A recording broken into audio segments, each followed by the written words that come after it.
Hello once again. I'm chemist John Morris Pendleton. Who is John Pendleton? He's an American missionary in Mexico. He has a bachelor's degree in chemistry, and he's an advocate of a 24-hour-day creation. He also believes UFOs come from Satan. He will attend a debate if all expenses are paid, and he states a love offering is optional, whatever that is. And we're now in our 5th conference, and this is one of the really exciting ones because I know it's a question that lots of people have. What is the age of the earth? 4.5 billion years. When did the creation actually occur? 4.5 billion years ago. And of course, we're going to go to the Bible. Let's not use the lead-lead isochron dating or the various independently verified radiometric datings. Let's instead use the scientific book that states pi is equal to 3 and that the sun revolves around the earth. Now, by comparison, looking at two timelines, one of what the Bible says, one of what evolutionists say. Evolutionists do not say anything about the age of the earth. Evolutionists talk about the change in allelic frequency in populations caused by natural selection and genetic drift. You know, evolution. However, rational people say the earth is 4.5 billion years old. And evolutionists are a pretty rational lot, so we'll forgive the error, but only because you're wearing a lab coat.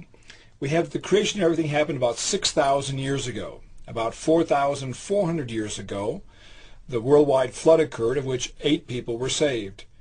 Jesus was born of the Virgin Mary 2,000 years ago, and we expect that maybe in the next 5 minutes that he could come back again to rule the earth. Yeah, we wish. Then we wouldn't have to watch the rest of this drivel. Are you ready? He could come back. He is coming back, and it could be soon. Now, according to the Big Bang Theory and evolution, it was about 20 billion years ago. It was 13.7 billion years ago. There was a big bang, a big explosion. It was a rapid expansion of space-time. Millions and millions of years went by. 4.6 billion years ago, the Earth was formed. Let's get this straight. Life started on Earth somewhere between 4.4 billion years ago, after liquid water formed, and 2.7 billion years ago, the date of the earliest evidence of life. From where they don't know, it collected water, began raining on the Earth, and 3 billion years ago, the first life forms appeared, which survived, had something to eat, and were interested and able to reproduce themselves into all the forms we have today. Geez, when you put it that way. Actually, your straw man argument still sounds more convincing than God did it in a day. Now, where do we get the idea from the Bible that the creation of everything happened 6,000 years ago? In the Bible, beginning with chapter 5 of Genesis, we have genealogies.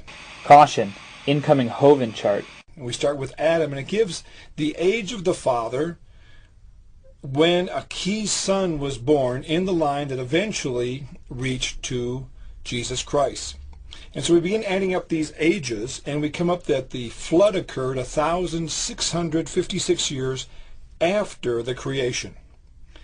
After the flood, we continue to count genealogies. We have the age of the father when their son was born. Then we have time of captivity in Egypt, then coming out, wandering in the wilderness, the different years for judges and kings ruling over Israel, other ages of captivities.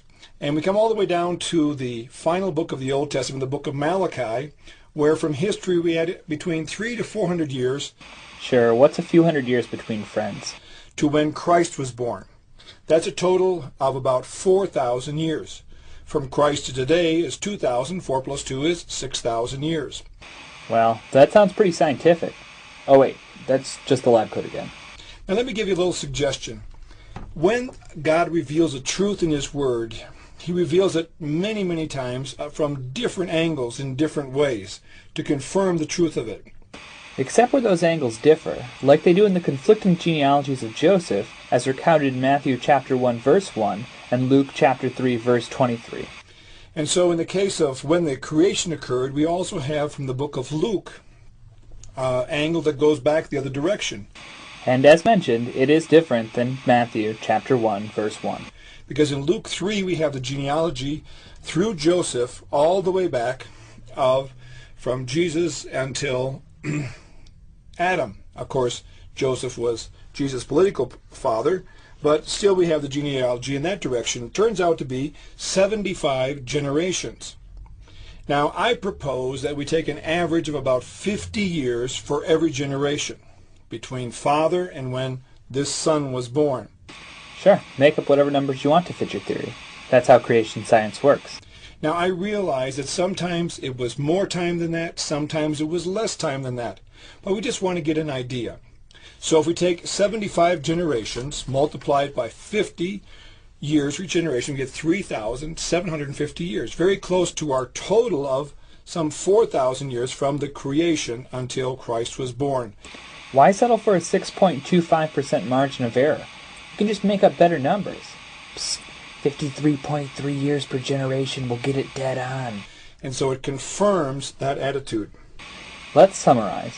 Using conflicting accounts of the genealogy and guesstimates of ages, you arrive at your preconceived idea. Wow. Just wow. Now, from the evolutionary standpoint, their clock is called the geological time scale. Now, as you look at this list, don't say, my, what unusual names. Are they more unusual than the names from your chart?